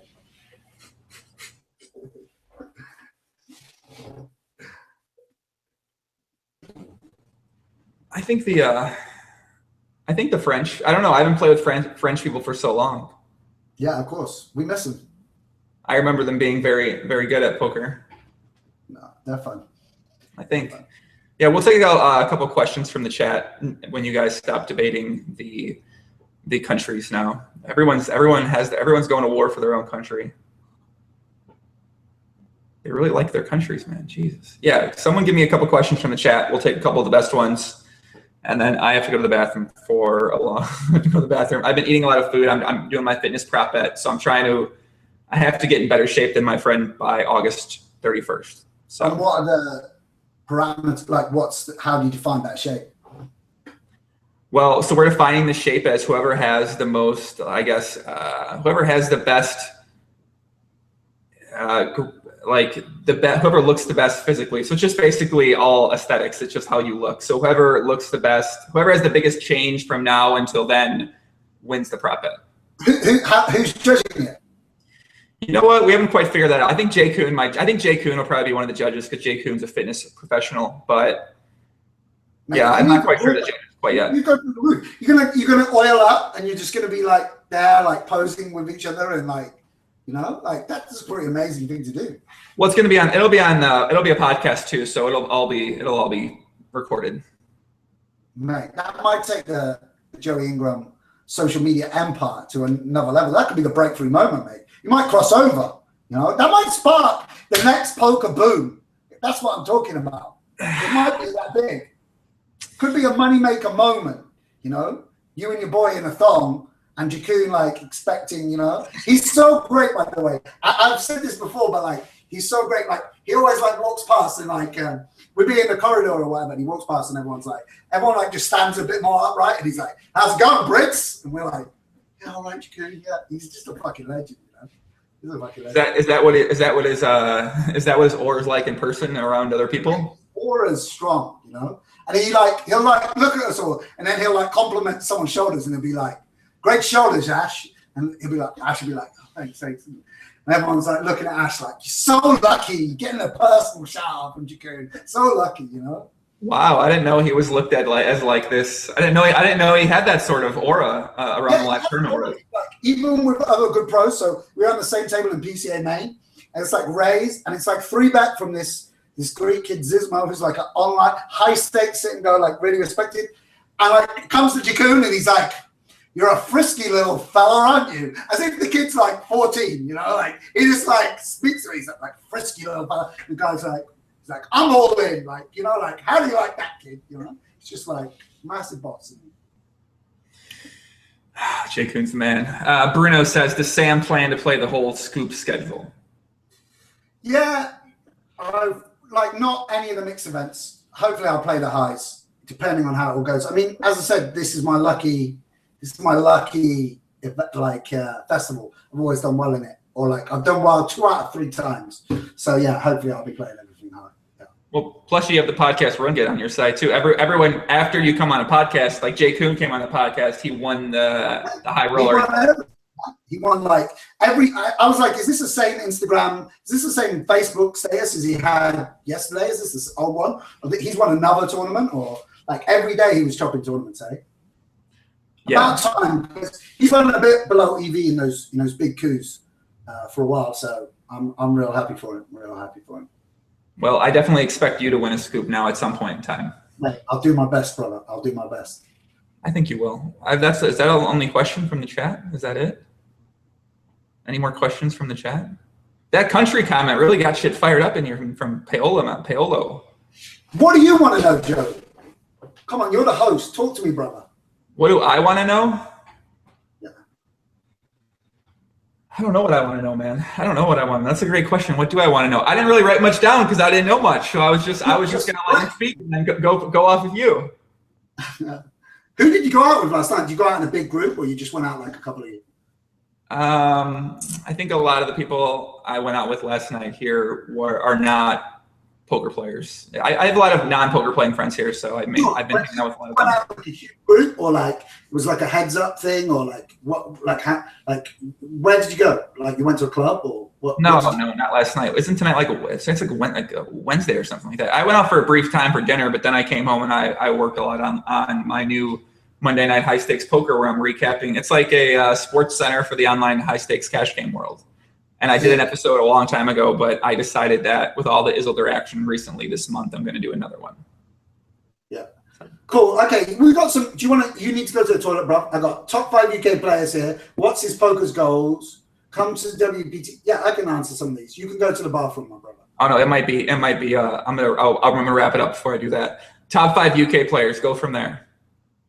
Okay, top 5 UK players. This is like tournaments. Let's do tournaments. That's fucking hard, actually. Okay. Toby Lewis. Tom Middleton. Chris Moorman. Chris Brammer, Craig McCorkle. That's fucking, is that controversial? I got to put Plano in there. I don't know who I could bump out my friends, but I tell you who's awesome. Scott Agro Santos. He's coming through. His results are unbelievable. So that's like a traditional one. Those guys, you know, play a bit less. And like, but the thing is about them is like Toby's just lax. Like they're all just so lax now that, and you know, they're not really grinding. Bram grinds a bit, but you know, if they came back and put in work, they'd be up at the top. But we also have like a secret group of like cash game players. Tom McDonald's obviously amazing, and if he ever plays tournaments, you know, if someone can win the main event, Tom McDonald, Andy Mosley, they don't like to be spoken about. I know these boys, but Andy Mosley, JP Kelly, and then the London Cash Game boys, Aaron Lightbourne's got amazing results. Harry Law, all of those boys, Jamie Roberts. I'm sure if they ever wanted to play tournaments, they'd be. Oh, Cody, the chat's going off. Elliot Pagny, yes, big shout out to Elliot. Elliot, Cody, yeah, obviously. This was a top 5. Now you're turning it into a top 30. It's hard. It's hard. I mean, it's hard to know because they're just so sick. Some of them, like they just like Toby just turns on his computer when he wants and he wins. I don't know how he does it. He don't work on his game. He don't do any. He don't ask other people. But he's just unbelievably good. Obviously, Cody in live poker, I think like the amount of hours he's played, his instincts. You know, he's unbelievably good. He's unbelievably good. But you know, there's like I feel like I'm probably speaking about we may be quite with it. Like someone saying Billy Chataway, Be It Chats, you know, Agro Santos, Ben Jones. Like there's a young, hopefully, it's taking some time to emerge, like the generation after me, because obviously things are like way more difficult. It's so hard to come through, so hard to like build a bankroll, so hard to, you know, and also with English poker, I feel like we don't share much, like compared to like maybe the Germans who nurture people coming through. There's not really that like community, you know, like a lot of the best players who've come through, like you look at Scott, he's in Mexico, and you look at Plano, he's in Hungary. Like maybe some of the best players come through have like reached out for other, you know, have reached out for other like communities to like improve their games and improve their skills. I think that's like a big weakness amongst us. We love each other, and there's a lot of social element. It's like a more of a fun vibe than a like working and improving vibe amongst the English guys. So that tends to happen. Are you going to WPT in Amsterdam? Called people asked. No, I don't think I am. Unfortunately, I'm just like because. Basically, since I moved to Prague in November, I like went home for Christmas. I went to Poland for New Year's. Then I went to Bahamas. Then I had like a month and a half here, and then I went to Australia for a month. And like I got back from Australia, I had Mormon Stag Do in Portugal. Now my girlfriend's in Monte Carlo for the EPT. So like, you know, me and Kate haven't spent any time like just chilling in Prague. Does your girlfriend play poker? No, she's a floor person with the EPT. Oh, okay. Interesting. Yeah. She's has the main event finished. That's probably why she was ringing. Maybe the main event's finished. She's a cool girl. I feel like the chat is literally just going off and naming every possible English person they know. I haven't heard. I gotta be honest. I don't know of 95% of the people you said from the UK people. I know of Toby Lewis. And I don't really know of anybody else you said. Even the chat, I don't know any of these names. I mean, I know Patrick Leonard, but I know Patrick Leonard cheated on me with the Wild Hungarian, so he's dead to me for 4 more months. But I don't actually know anyone else in these names. So I'm learning about English people as everyone else. Yeah, I mean, I feel like it's increasingly tough to come through as like an English poker player just because it's like not as appealing as it once was because the amount of money you're going to earn to begin with, like 70, you know, if you're like, from some countries, and it's like, oh, even if I'm not very good at this, I can earn $20,000 a year. Like that's great. Whereas in England, that's you can't really like.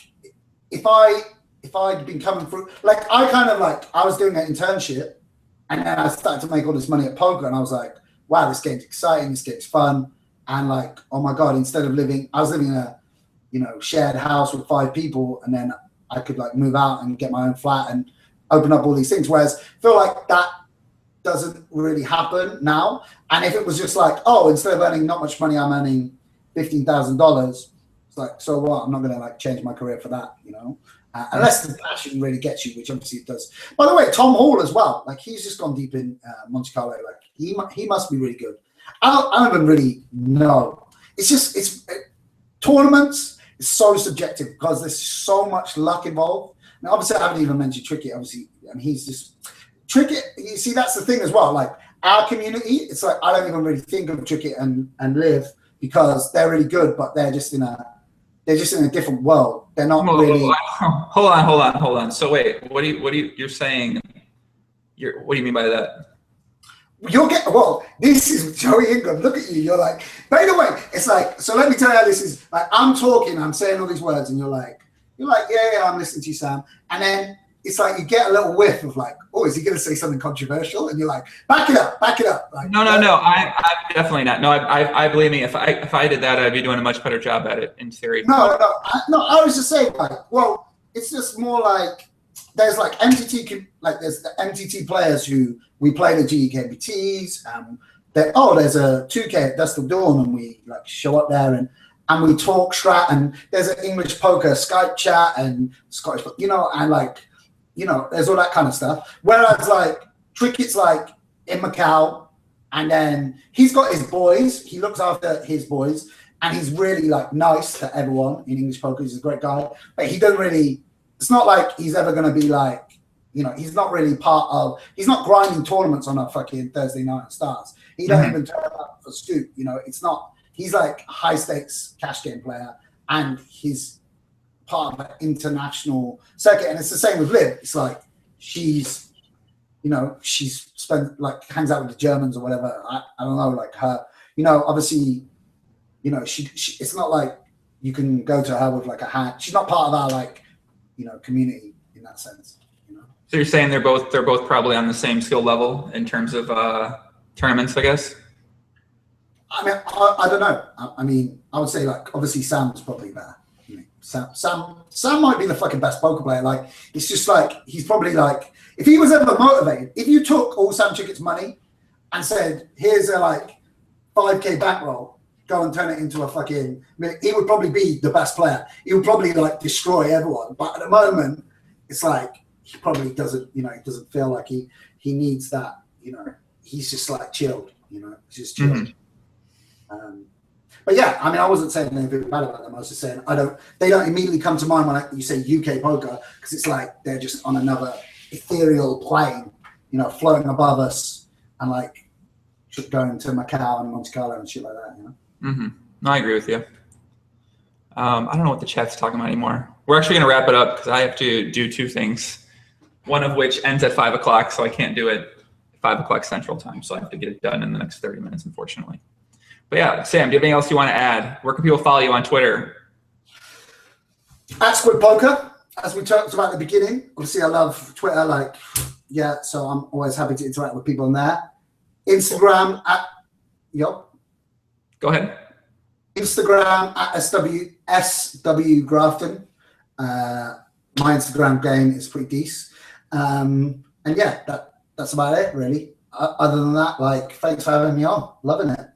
No problem. So SW Grafton Instagram. I started using Instagram, so I'll follow you on there.